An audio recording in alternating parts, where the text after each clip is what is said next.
More decorative window than door, Daemonar replied. No risk of any part of the hall collapsing because of this hole? Not at all. Easily repaired, he hoped. Well then, if no one was injured, and there's no structural damage that might cause future injuries, I think the person, or persons involved in the spell that went a wee bit wrong, could make their own arrangements to have the repairs done without requiring me to get involved. Hypothetically. That's what I thought. However, Damon uncapped his pen and made a mark on the paper in front of him. Hellsfire, here it comes, Daemonar thought. I would expect to find a copy of this bit of craft on my desk when I return to the study after the midday meal, so that I can review it and use it as part of the next craft lesson, since it had gone a wee bit wrong.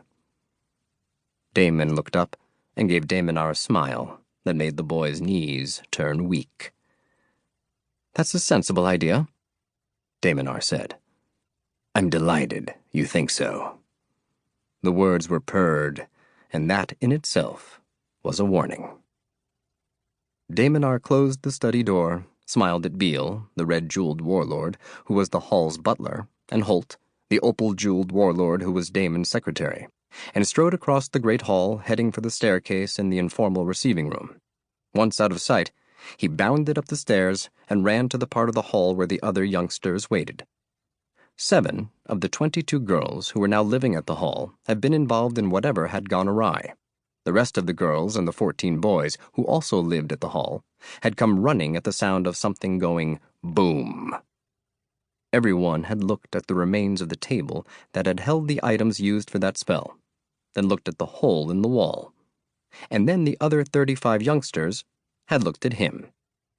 When he walked back into the room, they stared at him, their expressions all some variation of, oh shit, how much trouble are we in? Granted, they had good reason to be concerned. It was the first time any of them had blown up a piece of Uncle Damon's home. Well? Titian asked, catching her lower lip between her teeth. Are we in trouble? What did Prince Sadi say? Zoey asked. We'll all chip in to pay for the repairs and get them done quietly. He was pretty sure there wouldn't be anything quiet about sawing and hammering and whatever else was needed, but this was a remote part of the hall, so the noise shouldn't be too obvious.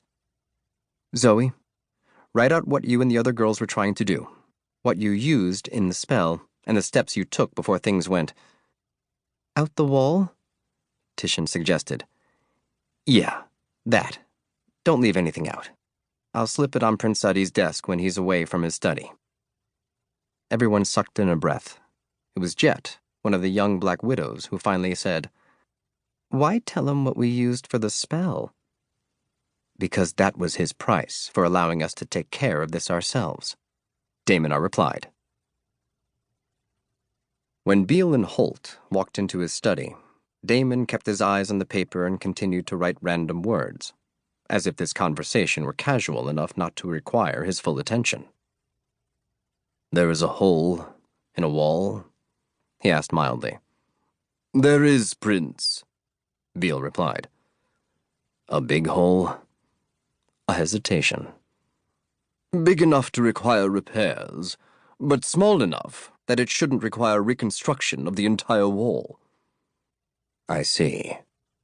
Damon noticed his mind had given up on the challenge of forming words, and he was simply writing the same 3 letters over and over.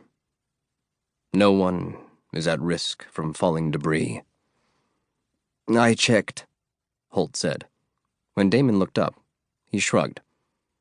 One of the Shelties told Michael there was a boom. Since Michael was working with me today, we went to take a look, discreetly. But you didn't think to inform me, Damon asked, his voice still mild. Another shrug. Daemonar was heading toward the study as Michael and I headed toward the room, so I didn't think it was my place to report the incident, unless Daemonar failed to tell you. Unfortunately, that made sense, or as much sense as anything currently made in the hall. It's raining, Beale said.